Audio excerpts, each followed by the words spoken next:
Okay, everyone, and here we are again with another video about conditionals. We're going to cover the last two types of conditionals in English, and we'll do it the way we did it last time, where we give some examples and then tell you what we mean by them and what we're trying to say. Yeah. So hey, Kirsten. Hello. Well, let me ask you something. It's approaching the weekend here. Yes. So if you finish up your work, do you think you'll be able to get out of the city, go somewhere for the weekend? Yeah, so this week I had a lot of work to do, but if I finish it, I will go to Santa Monica. Maybe not out of town, but I'll go to Santa Monica. Okay. And then for you, John, are you going to go to any games soon? Yeah. If I can get tickets, I will go to a game next weekend. Absolutely. I'd really like to.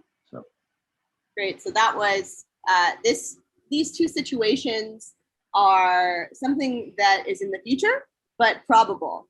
Last time we talked about some impossible situations, but this is something that could happen, right? Mm-hmm. Like I might go. Yeah. It's not that hard to do. It's not that hard to go to a game in New York. So Right. that could happen. Absolutely. Absolutely. Definitely. So, okay. And I want to ask you something. Tell me a story, Kirsten. Tell me a story about something you regret or you're not happy about.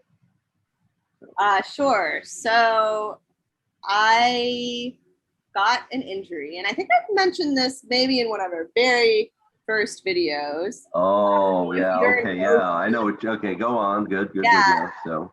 So I was walking on the sidewalk in the evening one night in Koreatown, LA, and somebody was coming out of a parking lot and zoomed and hit my foot as he's coming out of the parking lot. And he ran over my foot. And that was a very unpleasant time for me. Sure. So I would say, if I'm reimagining this situation, I wish that didn't happen.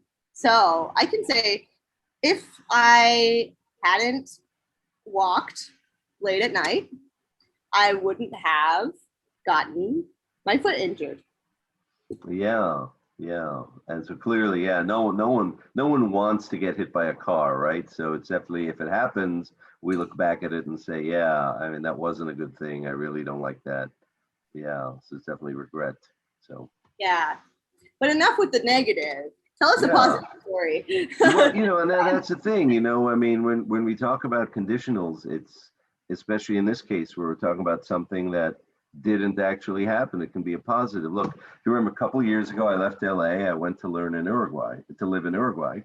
Mm-hmm. And, now, of course, my Spanish is really good. It wasn't bad when I left, but now I'm conversant, so if I hadn't left Los Angeles, my Spanish wouldn't have improved. I wouldn't be like conversational the way I am now. Yeah. Yeah. So we can use this conditional both with regrets or just reimagining, a positive situation. Right. So we're just kind of reimagining the past with this one. And it's the hardest form. So I guess we go now into how to form it, the math mechanics of it. Yeah, absolutely. Yeah. And what we're going to do this time is we'll give you two slides at the end of this video that talks about how to form these two conditionals. And this conditional that we're working on, where we talk about regret or reimagining the past, you'll see it in a lot of books referred to as the third conditional. That's right. So yeah, let's just talk then about how to form it.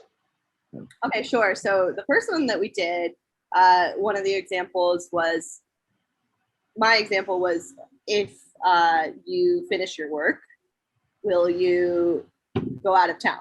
Right. So this one is, if you finish is the verb, that's present. Mhm. at your work. Will you go? So that would be future with will. So if we want to, it's a little confusing when we put it in question form. So let's put it in just a regular sentence. If I finish my work this week, I will go out of town. So first Right. part, the if clause is going to be just present. The next clause is going to be will with the future. So that's that one. And the second one, which is the third conditional, as you mentioned, that's a little harder Mm. to Yeah. form. Yeah. That one's very, very difficult. So you have to kind of just get it in your head and maybe practice a lot of times, write it down, say it out loud, get your tongue moving in that way so it's easier for you. This is when we are reimagining. Yeah. So, So you know, I for example said if I hadn't left Los Angeles, okay, so the negative of have, past tense, right? Plus left, simple past of leave, Los Angeles. And here is where it gets tricky. I wouldn't have improved my Spanish, okay? So we kind of have two negatives in here that helps us reimagine a situation. Yeah. and it's So, not always negative though. You could have mhm. put it in a positive light where like if I had stayed home, Yes. I would have spoke English. I would have Yes. spoken English. Yes. This could be positive or negative, but the formula would be had, Hmm. whether it's positive or negative, and then the verb is going to be the third form. So like go, went, gone, that one. Hmm. Right. And then the second part, you add would. You have to add would, and then you have Hmm. have, not had, have, and then the third form, go, went, gone of the verb. So Right. whether it's positive or negative doesn't matter. It's just make sure you remember those. It's hard at first, but you guys will get Yeah. it. And like you said, the third conditional tends to be the one that people get into trouble. But you know, again, it's something like you said, write it down, practice it, practice, practice, practice, makes perfect.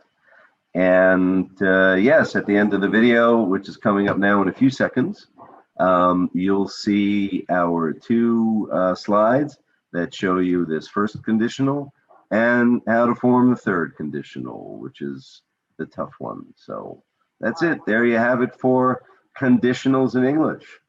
There you go. Hope that helped. That was easy. All right. So easy, simple. Okay. All right, Kirsten. Thanks again. Bye, guys. Bye.